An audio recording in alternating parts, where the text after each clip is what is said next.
This is the last installment of my bike touring series from California to Alaska. Starting just east of Terrace, British Columbia, 800 miles from the final destination. My father and I had just ridden from Prince Rupert after a ferry ride through the Inside Passage, and at day's end, we stumbled upon a gorgeous cabin in the wilderness. The owner let us stay despite no prior arrangements, and he even let me borrow his canoe, which I took to the other side of the pond, from where I hiked down to the Skeena River. The morning after came with a difficult decision, one of leaving my dad behind to go to Alaska. In the end, I decided to break away from my dad for 3 days. And from there, I carried on. Not gonna lie, I felt bad leaving him in the middle of nowhere with no way to contact him or see his whereabouts. But at the same time, he had all the supplies he needed to take on the road ahead. So, call me a bad son, but I just had to make that detour to Alaska. What's happening, my dude? No one's here to hurt you. I see you back there. You want to play like that? You want to just run? What's up, buddy? Hey. The bears there were pretty chill. Anyway, after a bit more riding, I came across this long line of totem poles, which was pretty neat. This just so happened to be the start of the Stewart-Cassiar Highway, which was the longest road of our trip, so it was a nice little milestone. Starting to have some second thoughts about leaving my dad. I continued ahead on my own, but with a tinge of apprehension. It was soon time to take the 120-mile detour into Alaska, and to save time going there, I decided to hitchhike. My first ride came from Adrian, who drove his truck really fast, cigarette in one hand, steering wheel in the other, and in between puffs he would even show me some videos on his phone, so yeah, he was a character. Well, it was a great ride, but it broke my rack also. It's alright though, Adrian. Thanks for the ride. Secondly was a ride from Bruce, who had a very happy dog named Buddy. He was a good boy.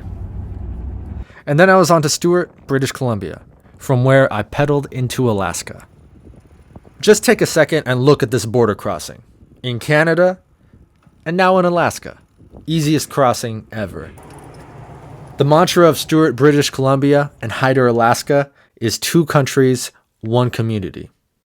Residents come and go over the border as they please, and Hyder is an 18-hour drive from the rest of the Alaskan road system.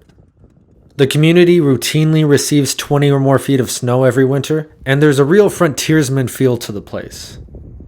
Also, they're in 2 separate time zones, they're an hour apart, so I was constantly getting confused as to what time it was, and I think locals share the same issue. On the Alaska side of the border, I was actually invited to a local gathering, and I received a shower, food, a beer, and just all around a great experience. It kind of makes you wonder why borders have to exist in the first place. But in the end, I was there for a primary reason, to see one of the largest glaciers in Canada. With one final round of hitchhiking, I got a ride with a miner named Dave, and from there, he took me to the Salmon Glacier.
This is the largest glacier that I've seen to date.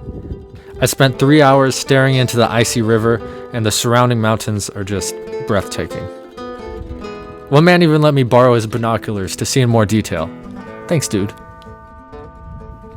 This is honestly one of the most grand places I've been. If you make your way this far north, just visit the glacier. It's worth it. I spent the evening at the dock in Alaska and then slept in a nearby field. That sort of thing is cool up north. In morning, I crossed back into Canada and walked across the estuary as I took in the first rays of sun. And then it was off to the races, back to the main highway. Upon arrival at Meziadin Junction, I figured I was about 2 days' journey behind my father, and with that, I started my pursuit.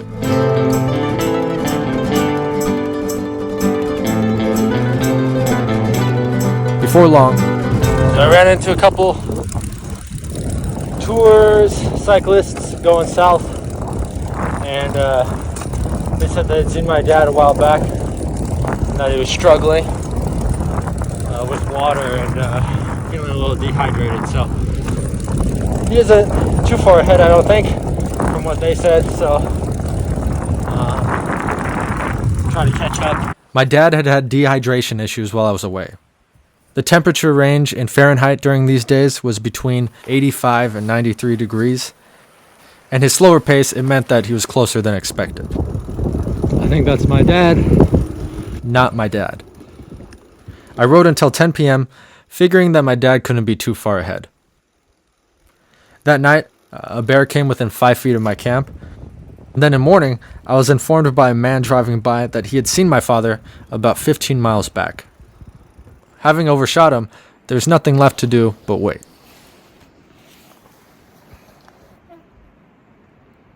This is the wife. I fell asleep in this position waiting, and eventually when my dad saw me, I think he thought that I was some sort of spaced out crackhead, just chilling on the side of the road. But in checking to see if the junkie was alright, he soon came to the realization that the junkie was in fact his son. All day, every day, mosquitoes. It was great to see him, and after talking about how each other's previous few days had gone, we got back on the road to ride forward.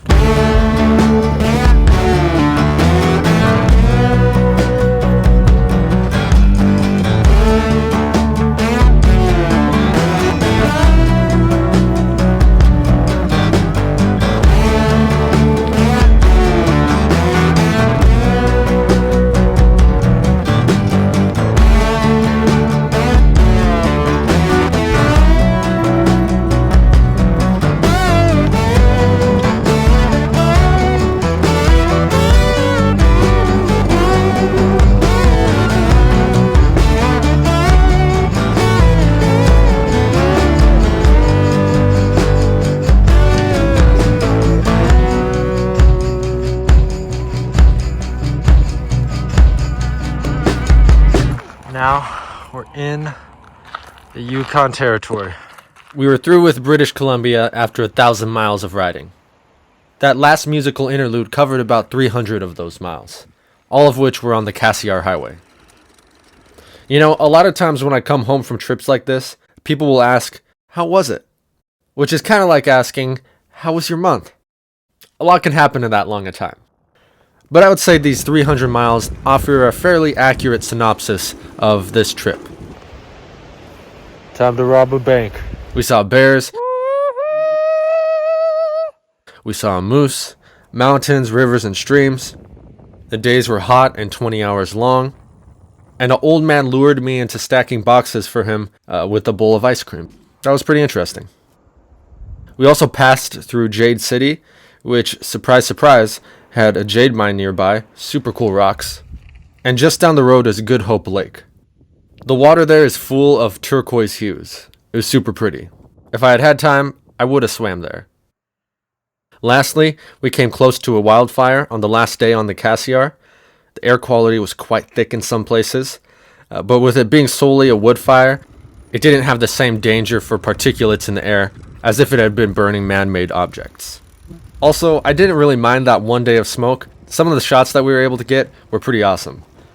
I think the road closed just hours after we had ridden past the fire. So yeah, we dodged that bullet also. My dad really started to hit his stride during this stretch of riding. The first probably 10 days of riding was a struggle, but he rode himself into shape. And by this point in the trip, we were making about 80 miles a day. So solid work. He's 38 years older than me, and I don't really know many people who could have done it like him. He was doing really good. And now, into the Yukon we went.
The Yukon Territory is a very remote place.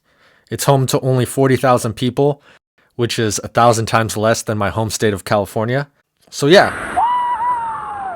Let's go! On the Alaska Highway, we received our one and only day of rain this trip. I love the rain. You look like a crazy person out there, and if you feel like crying, then hey, have at it. No one could see the tears. I also passed by the beginning of the Canol Road, which was built in 1945 by the U.S. military to support the war effort because there was oil in the Northwest Territories. And right after the war ended, they just cleared out, left a ton of vehicles from that era, and at this point, it's a dead-end road. In 2019, I actually drove it in my Prius and got stranded out there. It's a pretty fun story, but I don't think I have time to share it at this point. Maybe in another video. Evening cleared up though, and was glorious, and the perfect weather continued into the next day, the last day of riding for the trip. Excited to finish the trip. We pedaled through the mystical fog, over the genesis of the Yukon River, and into Whitehorse, the place where last year's trip met this year's. The route was complete. I rode from my house in California to the Arctic Ocean. Time to celebrate. Woo-hoo! We still had a few more days to go before flying out though, and we received some amazing hospitality from Kent, who I met last year. He is a very kind and interesting man. We really couldn't have asked for more. He's an art collector, so he has a lot of different pieces in his house, which are pretty neat. And he also has a dog named Dixie. I think she liked the company. She was pretty hyper around us. My dad and I had the privilege of meeting others as well, and we shared some fantastic food, including freshly hunted moose and bison burgers, and my father even went gold panning. On the last night of the trip, one bar had an open mic night. I sang a few songs and played the guitar. It was fun. And now I'm done with my journey. It was long, at times challenging, and absolutely spectacular. If I had to go back in time, I would do it again. But now that I've done it, I don't need to. Now that the goal is accomplished, I have some new adventures on the horizon. I guess you'll have to stick around and see what they are. Or if you have any suggestions, drop a comment. I'm always up for ideas. As always, like and subscribe for more. But before signing off, I'll leave you with one last adventure from the Yukon. I hitchhiked about an hour and a half to an off-trail hike. It was a 5,000-foot climb to a summit named Dial Peak.